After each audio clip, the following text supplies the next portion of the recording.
Hey everyone, I took a week and a half break to make sure I don't burn myself out, as this is one of the final 3 videos in this series before I compile the whole series and make some corrections for Halo 2's 20th anniversary.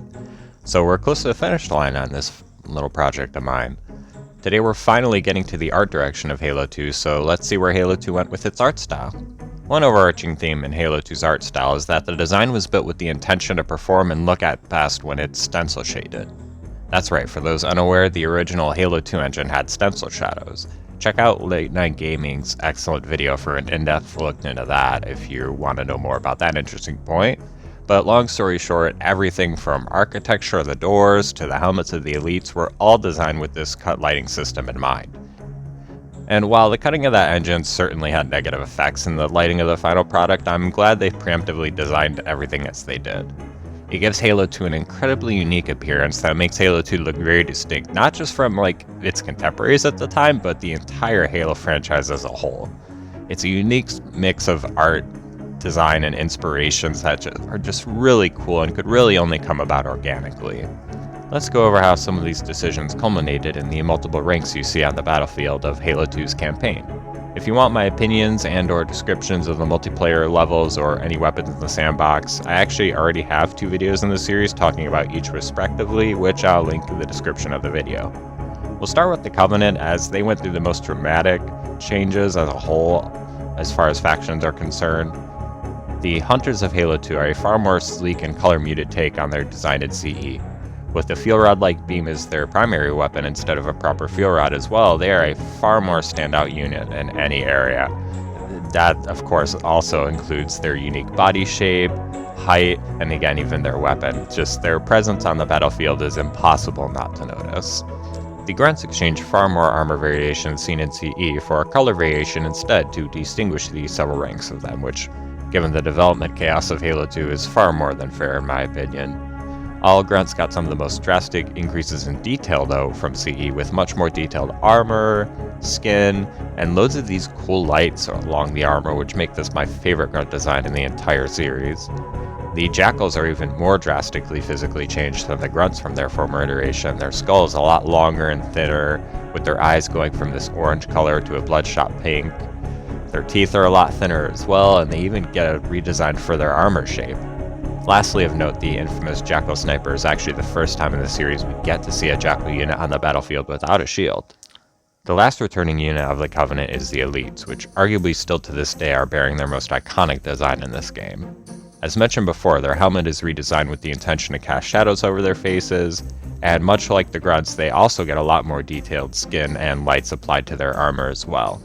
They're also given a lot more animations that really help give their body language a unique vibe, especially when angry elites draw their energy sword in anger.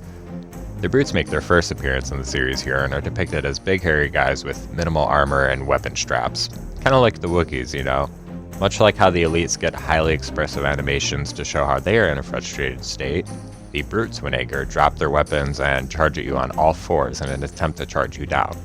Overall, it's a design that contrasts brilliantly with that of the more sleek-styled elites. I especially love the holographic flag designs that the Captain Brutes have. Those are just super cool. The drones are very buggy in their design, for lack of a better term.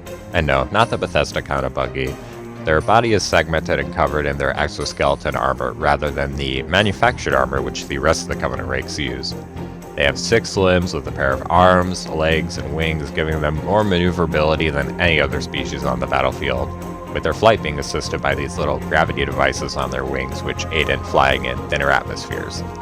They also have these super cool bright green eyes that really stand out well in darker areas. The Prophets are depicted as very lengthy, thin, and almost entirely hairless or featherless. There were tons of ornaments and jewelry that looks almost too heavy for their fairly frail depicted stature in comparison. They are also given plenty of ornate robes, which would have worked brilliantly, in my opinion, with the cut concept of the Prophets using staffs to fight rather than like a chair laser that we got in the final game.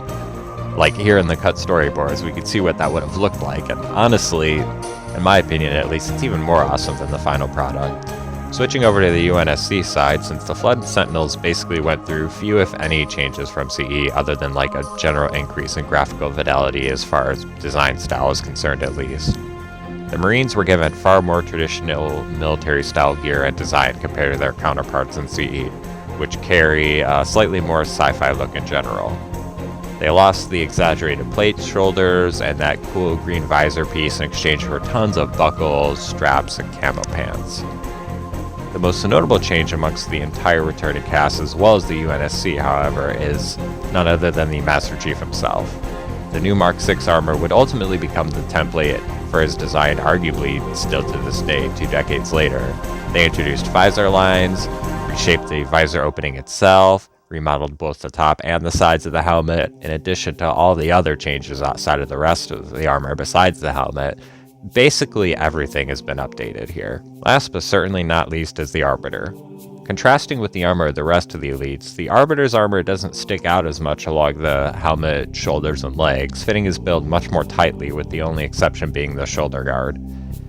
It also seems to cover much more of his body than the regular elite armor than others, which with its dark gray color and engravings as well, it really helps his armor stick out, making the Arbiter look slightly less tanky, for lack of a better term, than the other elites. I know I said that they had looked fairly sleek in design, but like the Arbiter even more so than the other elites as far as the armor is concerned at least. But yeah, that's all for today. Next video should be analysis of everything interesting I have to say about the Halo 2 cinematics, so yeah, hope you're looking forward to that. Love you all, and have a good day.